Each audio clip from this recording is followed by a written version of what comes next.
सबसे पहले आप सभी हमारे आज की इस प्रेस वार्ता में आए हुए पत्रकार साथियों का जिला कांग्रेस कमेटी हार्दिक स्वागत करता है। साथियों, आप सबको मालूम है कि वर्तमान में राज्य में भारतीय जनता पार्टी की सरकार है और सरकार बने हुए लगभग 2 वर्ष होने जा रहे हैं और इन 2 वर्षों में लगातार भाजपा के लोग, भाजपा से जुड़े हुए लोग और सरकार भी हमेशा से कहती आई है कि ये सरकार डबल इंजन की सरकार है, सुशासन की सरकार है और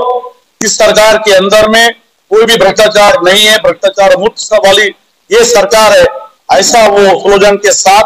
सरकार के प्रचार प्रसार करते हैं। लेकिन आप ठीक उलट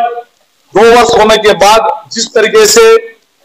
लगातार इन 2 वर्षों में भी और वर्तमान समय में और ज्यादा बड़े पैमाने पर बीजापुर जिले में ठीक इससे उलट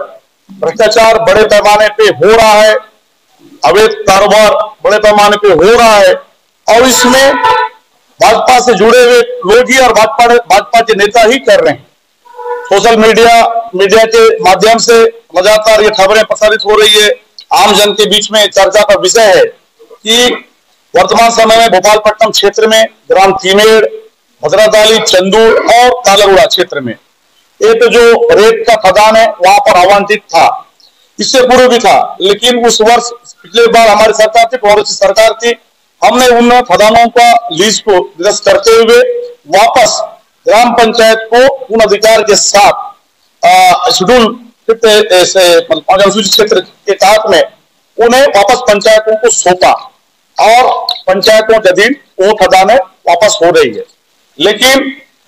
पटनम क्षेत्र में जो ग्राम तीमेड़ है वहां पर रेत खदान संचालित हो रहा था और उस रेत खदान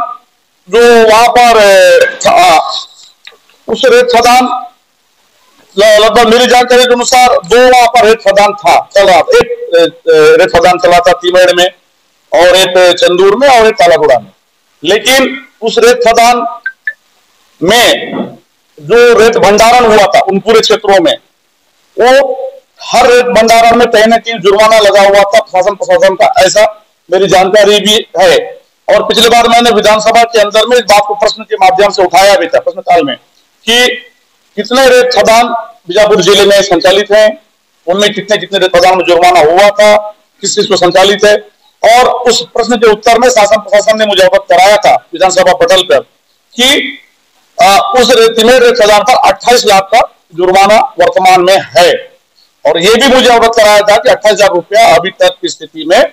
उसने पटाया नहीं गया है। और जब किसी चीज पे जुर्माना लगता है तो सरकारी प्रक्रिया या नियम में ये होता है कि जब तक वो जुर्माना ना पटाया जाए वहां से उस चीज को उस व्यक्ति के द्वारा ले जाया या फिर परिवहन नहीं किया जा सकता। लेकिन मजेदार बात यह है कि विधानसभा जैसे जगहों में उत्तर देने के बाद जुर्माना नहीं पड़ने के बाद भी उस रेत का जहां पर रेत भंडारण हुआ था, जहां पर 28 लाख का जुर्माना हुआ था, उस रेत का परिवहन धड़ल्ले से किया जा रहा है। तो ये सब जिस तरीके से हम लोगों ने जांच पड़ताल किया और मालूम करवाया, ये भाजपा से जुड़े हुए लोग, भाजपा के नेता कहीं के द्वारा किया जा रहा है। और जब वह मालूम चला तो भाजपा नेता जो खुद अपने आप को एक मुख्यमंत्री, मंत्री और भाजपा के बड़े बड़े नेताओं के साथ उनका संबंध होना बताता है, मीडिया के माध्यम से, सोशल मीडिया के माध्यम से बी गौतम राव, उनके द्वारा ये अवैध रेत परिवहन और रेत उत्खनन किया जा रहा है। और जब इस बात की जानकारी मैंने पूछा खनिज विभाग के अधिकारी से, फोन के माध्यम से, अधिकारी ने मुझे बताया कि नहीं, वहां पर रेत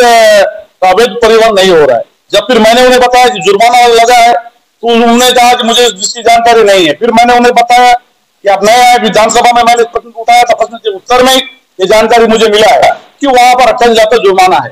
तो उसके बाद उन्होंने आना, फिर मुझे इसकी जानकारी नहीं है, मालूम करता हूं। इस तरीके से बात को घुमाने का प्रयास वो वहां पर खनिज विभाग के अधिकारी द्वारा किया जा रहा है। हमारा स्पष्ट आरोप इस पर है कि पूरे मामले में भाजपा के नेता बी गौतम राव और भी भाजपा के नेता सम्मिलित होकर अवैध रेत खनन और रेत परिवहन का काम कर रहे हैं। और जिसके चलते भाजपा से जुड़े होने के चलते हमारा स्पष्ट आरोप ये भी है कि भाजपा सरकार का समर्थन इन्हें प्राप्त है। इसके चलते जिला प्रशासन और खनिज विभाग कोई भी कार्रवाई इन पर नहीं कर रहा है भाजपा नेता होने के चलते, ये हमारा स्पष्ट आरोप है। और हम जिला प्रशासन से भी हम सवाल पूछना चाहते हैं कि आपने जो 28 लाख का जुर्माना खनिज विभाग के माध्यम से उस पर लगाया था, क्या वो 28 लाख का जुर्माना पेनाल्टी जिसे कहते हैं पटाया गया है या नहीं पटाया गया? अगर पटाया गया है तो कब पटाया गया और क्या उस बात डेट को सर्विस करेंगे, ये है। और दूसरा, एक ही व्यक्ति जो भाजपा से जुड़ा हुआ है, भाजपा का नेता है, बड़े पदों पर रह चुका है या है वर्तमान में, वही व्यक्ति को उस पूरे क्षेत्र में रेत परिवहन करने की रेत परिवहन का ठेका क्यों मिला है, उनके द्वारा रेत परिवहन क्यों किया जा रहा है? क्या उस भाजपा नेता के गाड़ियों जो उस दूसरे राज्य जो तेलंगाना जाते हैं, जहां पर 2-2 पुलिस थाना और 3 चौकी पार कर वो पार होते हैं, क्या उन पर जांच किया जा रहा है? उन गाड़ियों को क्या उन पीट पासों को जांच किया जा रहा है? क्या वहां ओवरलोडिंग जो गाड़ियां जा रही है, उन ओवरलोडिंग गाड़ियों का कोई जांच पड़ताल या धर्म करने के माध्यम से किया जा रहा है? क्या उन खनिज विभाग के अधिकारी वहां जो बॉर्डर हमारा क्षेत्र तालागुड़ा में है वहां पर उपस्थित है, उनकी उपस्थिति में गाड़ियां पार हो रहे हैं जांच करते? ये हमारा सवाल है। और जो हमें जो जानकारी मिली है, सिर्फ एक फीट पास में 10-10 गाड़ियां वहां से पार करने का काम ये भाजपा के नेता कर रहे हैं और स्पष्ट तौर पर वहां पर लोगों को, पुलिस को धमकियां दिए जा रहे हैं कि ये हमारा भाजपा से जुड़े नेता है, भाजपा के लोग हैं, तो उनके संरक्षण में कहीं ना कहीं शासन प्रशासन और सरकार के संरक्षण में भाजपा के नेता के लोग, भाजपा से जुड़े हुए भाजपा नेता बी गौतम राव अपने साथियों के साथ में ये राजनीति चोरी भी कर रहा है, राजस्व का नुकसान भी कर रहा है सरकार को, करते हुए सैकड़ों ट्रक एक दिन में। और सबसे मजेदार बात कि ये दिन में नहीं और रात में रात में गाड़ियां पार कर रहे हैं। भोपालपट्टनम क्षेत्र के जो लोगों से मैंने जानकारी लिया, सबने मुझे बताया कि रात में गाड़ियां वहां से निकल रही है, सैकड़ों गाड़ियां रात में 100-100, 150-150 गाड़ियां रात में निकल रही है। तो हमारा ये भी सवाल है कि अगर आपके पास वेट परमिट है तो आप दिन में क्यों नहीं, रात में क्यों कर रहे हैं? तो कहीं ना कहीं पूरे जो चीजों को देखने से ये प्रतीत होता है कि भाजपा सरकार का संरक्षण भाजपा नेता को है, जिला प्रशासन को है, खनिज विभाग को है, संरक्षण प्राप्त व्यक्ति ही भाजपा से जुड़ा बी गौतम राव वहां पर रेत का अवैध उत्खनन और परिवहन कर रहा है, जिसके चलते वहां पर राजस्व भारी नुकसान भी हो रहा है। और ये भी जानकारी हमें अभी सूत्रों से मिला है कि वहां पर लगातार खनिज विभाग के लोग भी अवैध वसूली में लगे हैं और साथ ही पुलिस के जो वहां पे बैरिकेड्स है वहां पर भी पर गाड़ी में 3-3 हजार रुपया एक ट्रक से लेकर उसे पार करने का ये भी जानकारी अति मिले से हम लोग पता लगा रहे हैं वास्तव में क्या है और क्या नहीं है। और जिस तरीके से ये पूरा जो गाड़ियों को अवैध परिवहन का तो जो काम चल रहा है उसका हम निंदा करते हैं। और जो खनिज विभाग के अधिकारी की भी इसमें बड़ी भूमिका, संदिग्ध भूमिका नजर आ रही है, जो लगातार जो अवैध परिवहन कर रहे हैं, रेत का जो अवैध कारोबार कर रहे हैं उन्हें बचाने का काम कर रहे हैं। लेकिन कीट उलट इसके यही खनिज के अधिकारी जब कोई एक ग्रामीण गरीब व्यक्ति अपने दैनिक उपयोग के लिए, घर बनाने के लिए एक ट्रिप रेती ट्रैक्टर में ले जाता है तो उसके पूरे धारा और पूरे नियम उनके ऊपर 30,000 40,000 रुपए एक ट्रैक्टर के ऊपर जुर्माना लगाने का काम, 50,000 तक जुर्माना लगाने का काम ये खनिज विभाग के अधिकारी करते हैं। लेकिन वो भाजपा नेता के जो अवैध रेत परिवहन का काम हो रहा है उस पर कोई भी कार्रवाई